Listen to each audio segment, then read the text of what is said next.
Nothing inspires awe like a good cathedral, from the big and spectacular to the small and subtle. But what is the tallest in England?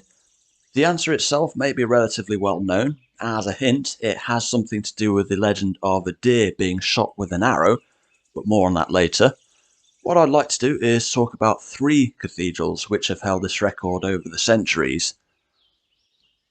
Unlike almost every other record, this one actually gets less impressive over time, at least from the year 1311 onwards. Why this is the case will soon become clear.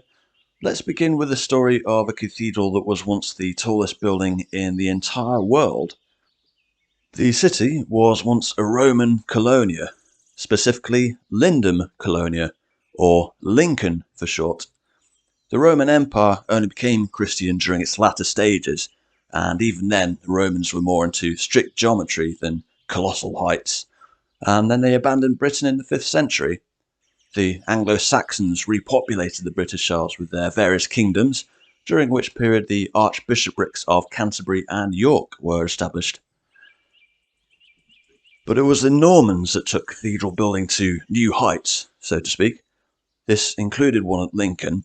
However, on account of a major earthquake in 1185, this was mostly rebuilt from that same year up until 1311, the year when the central tower was completed.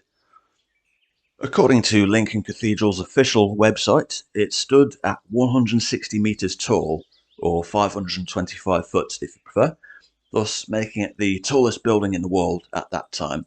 And the building it exceeded to reach this, that would be the Great Pyramid of Giza, which by the way dates from circa 2600 BC. This record is more impressive still in the context of Lincoln's geography. As those who visited will know, getting to the cathedral involves a walk up a steep hill known as Steep Hill. As such, the base of the cathedral is already over 200 feet above sea level, thus the edifice reached Babel-esque proportions.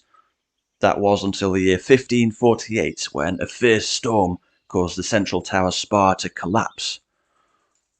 The twin spires atop the west tower survived, however, but at this instant it was no longer the tallest cathedral. Even without the central spire, it was described in the following terms by Daniel Defoe in the 1720s, quote, "Its situation is infinitely more to advantage than any cathedral in England, for it is seen far and wide.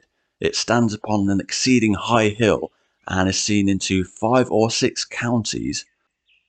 In 1807, the west tower spires were removed, following safety concerns raised over 80 years earlier, leaving the cathedral at its present-day height of 83 metres, or 272 feet. So from 1548, another cathedral became the tallest. The story now takes us to London, and a site on Ludgate Hill, where one of several successive cathedrals dedicated to St Paul stood. Today we refer to it as Old St Paul's Cathedral. Work on it began following a fire in 1087, which destroyed its Saxon predecessor. Construction was plagued with difficulties, but was finally completed by 1314. Some claim it was already the tallest cathedral by the 13th century, thus predating Lincoln for the title, but sources on this are scarce. What we can say for sure is Old St Paul's held the tallest cathedral title for all of around 13 years, as in 1561 the spire, which allegedly stood at 149 metres, or 489 foot tall, caught fire and crashed straight through the roof of the nave. The cause of this fire is debated, but the spire was never replaced. And of course in 1666 it was damaged beyond repair in the Great Fire, and subsequently demolished. In its place is the current St Paul's Cathedral. This is actually the second tallest in the UK today, standing at 111 metres, or 366 feet tall, a fact which is sometimes overlooked due to it having a dome rather than a spire, also for it being in the City of London, surrounded now by skyscrapers. But it should be noted the current St Paul's dominated the London skyline from its completion in 1710 up until the 1960s, much like the Duomo of Florence does to this day. But now we come to the tallest cathedral in the country, which has held the record from 1561 and the very moment the spire of Old St Paul's crashed through the nave until the present day. And this one has arguably the most incredible backstory of them all. It is located in a city once known as New Sarum, or as we know it today, Salisbury.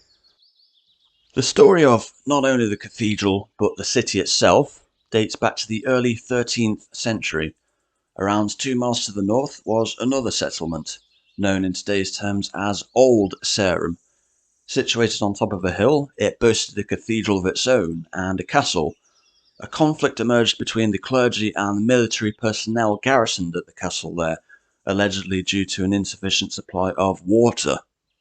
To resolve this, it was decided that a new cathedral would be built away from the castle. According to a legend, the Bishop of Old Sarum shot an arrow in the direction of where he wanted to build the cathedral. The legend then states that the arrow hit a deer, and the deer eventually died in a patch of land 2 miles to the south, and thus building commenced in the area which would come to be Salisbury. And so, in 1220, work began on the construction of Salisbury Cathedral.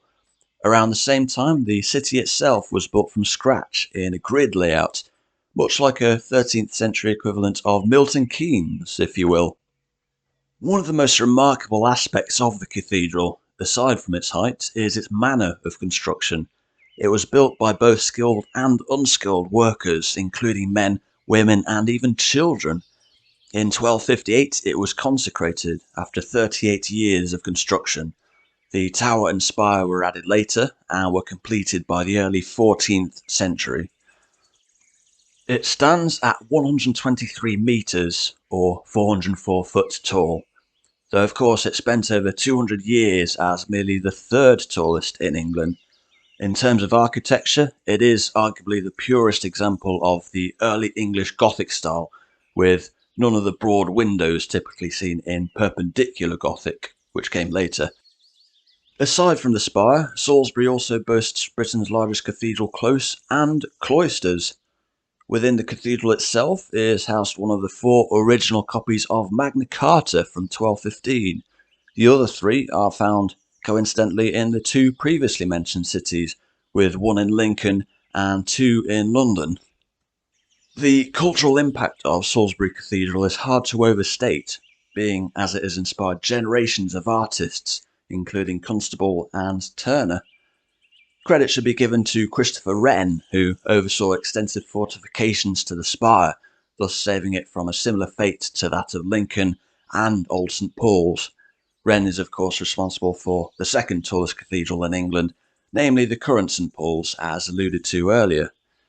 Aside from the record holders, past and present, honourable cathedral mentions should go to Norwich for having the second tallest spire at 96 metres, or 315 feet, and Chichester for having reputedly the UK's only medieval cathedral spire visible from the sea at 84 metres, or 277 feet. And thus concludes my brief history of England's tallest cathedrals. Thanks for watching. Feel free to share your thoughts in the comments below, including ideas for new videos, and have a great day.